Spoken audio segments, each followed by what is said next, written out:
नमस्कार मित्रांनो, स्वागत आहे तुमचं पुन्हा एका नवीन ब्लॉगमध्ये. तर मित्रांनो बघा, ही आहे गोदावरी नदी आणि हा आहे कोपरगाव सडे कोपरगाव परिसर आहे. तर आपली ही 5ची मोटर आहे आणि पुढे हा सडेबांधार आहे. तर पाण्याची पातळी बघा ना तुम्ही, काहीच राहिलेली नाही, काहीच नाही.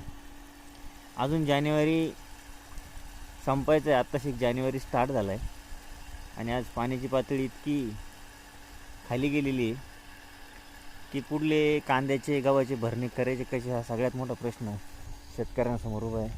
काहीच नाही, संपलेला विषय पाण्याचा. कुठं कुठं घेऊन पळणार आहे आता मोटरही.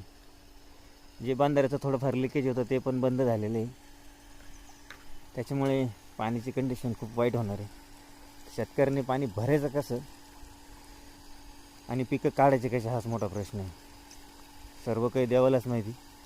आणि बाकीच्यांना सगळ्यांना असं वाटतं की वा वा शेतकरी काय भाव मागतो आहे, इतकी महाग, सगळ्याच गोष्टींना महाग आहे. हे झटे शेतकऱ्यामागं, या अवकाळा आहे शेतकऱ्याच्या आणि या कुणीच समजू शकत नाही. ग्राउंड लेवलला शेतकऱ्याची काय परिस्थिती असते ना, हे शेतकऱ्यालाच माहीत असते. हे असं याचं इतकं उत्पन्न निघलं आणि त्याचं तितकं निघलं, त्याच्या मागची हिस्ट्री काय आहे ना, हे कुणालाच कळत नाही मित्रांनो. त्याच्या मागची हिस्ट्री ही असते की अशा जे अवकाळा करून पिकं काढायचे असतात ना, खरी ती हिस्ट्री असते. तर स्वच्छंद असे पक्षी बघा फिरताय आणि ही अशी पाण्याची लेवल आहे. तर बघू पुढे काय होते ते. भेटूया पुन्हा एका नवीन ब्लॉगमध्ये.